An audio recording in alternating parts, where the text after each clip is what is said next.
Hello, ladies and gentlemen and non-binary pals, it's Crazy Joe 2K here. The date is January 28th, 2025. WWE2K25 has officially dropped their first trailer. There is so much to cover, so let's get right into it. Of course, the first thing we have to go over is the cover arts. All three cover arts for the standard, Dead Man, and Bloodline edition has been revealed. The Bloodline edition being their super deluxe edition this year. $140, my bank account's gonna hurt. What I find the most interesting that this is the first cover since 2K20 where no edition of 2K has a woman on the cover.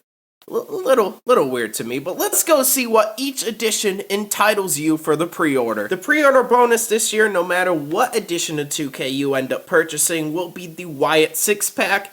It's the third time Uncle Howdy will be DLC in the 2K series. Why? Every single character in this pack was in the game before, except for Eric Rowan. Why is this a DLC pack? Why? If you choose to purchase the Dead Man edition, it will come with a usable urn for a weapon. It will come with My Faction cards. It's back. Ugh. But they are Persona cards of Undertaker 90 and a action figure Undertaker. That's it. And you get the Island cosmetics, a little more on that in a bit. If you choose to purchase the Bloodline edition, you will get My Faction Persona cards for an Elite Series Jey Uso and an Elite Series Roman Reigns, 2 new action figure cards on top of the Undertaker pack. You get more Island cosmetics, including a Family All Above hoodie, Yeet tank top, OTC shirt, and Yeet sunglasses. You will also get the Persona card for The Rock from the Nation of Domination. You get a thing called the Ringside Pass, which includes the Season Pass, but this time gives you a boost in your MyRise and 100k VC. The Bloodline edition also includes the WrestleMania 41 pack, so they're doing the same thing they did last year, where they are adding the newest WrestleMania post-launch, but this time it doesn't only include the WrestleMania 41 arena, it also includes the 2 main eventers of WrestleMania 41 as Persona cards, and another new Persona card which will be announced. Now with all the boring money grab stuff all the way, I can finally talk about the new features. The Island is a brand new mode, kind of like the city or the park for NBA 2K players. I don't really know how they're going to implement it. I need to wait to see some more. Hopefully it's cool. Hopefully it's not a lot of microtransactions. It probably will be. Fuck my bank account! The Bloodline Dynasty is this year's showcase mode, hosted and narrated by the wise man, Paul Heyman. It's gonna be your normal run-of-the-line showcase mode where you relive historic showdowns, but kinda like in 2K22 with John Cena's showcase, or was it 2K23? I don't really remember. You will have the chance to flip the script, as so they say. You'll be able to change the outcomes of certain match types to get alternative endings.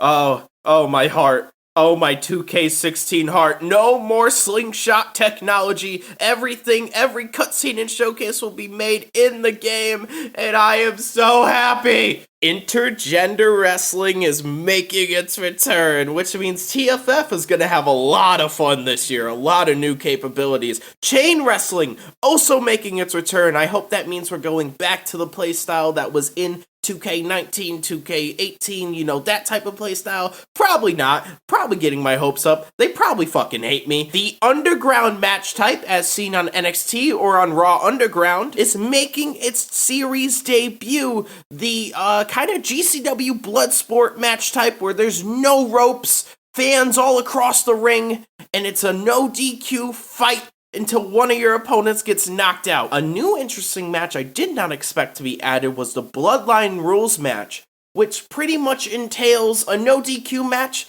but you can call people to run in. At the end, you can have up to potentially a 4-on-4 with each player having a chance to have 3 run-ins to have them some backup. Also, you can jump off the barricade now. Shout out AEW Fight Forever.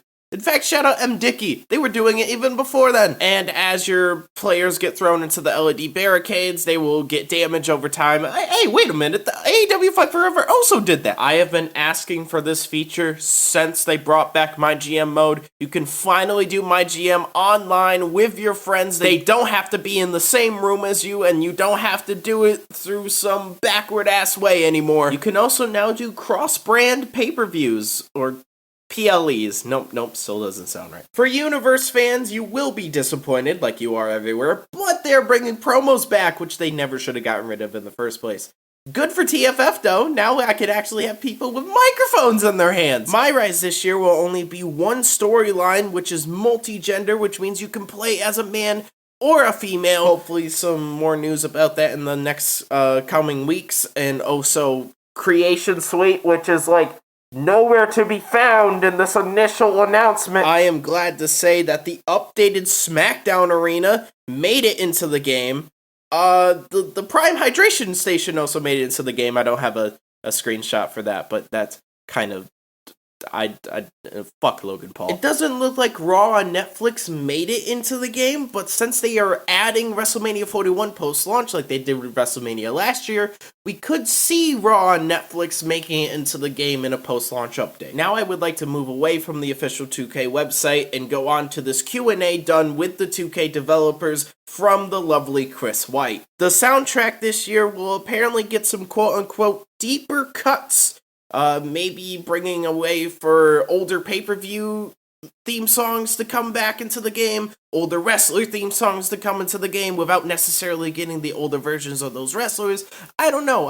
It's really broad what that means. Along with intergender wrestling, there will be exclusive intergender titles you will have to unlock, probably through My Rise. Backstage brawls have now risen from 4 people to 8 people, which means next year it's going to be 16 people. There is a brand new archetype alongside high flyers and strikers and technicians and powerhouses, which is the Giant, which reportedly adds an additional health bar, but penalizes them with stamina.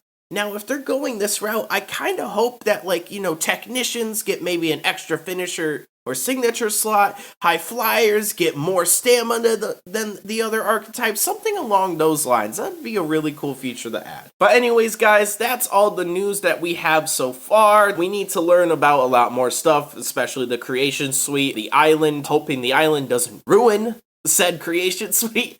That'd be really bad, guys. That'd be really bad. But anyway, thank you guys so much for watching this video. I hope you enjoyed. I hope you got all your up-to-date 2K25 news through yours truly, Crazy Joe 2K. Peace out, Cub Scouts. Have a lovely night, guys.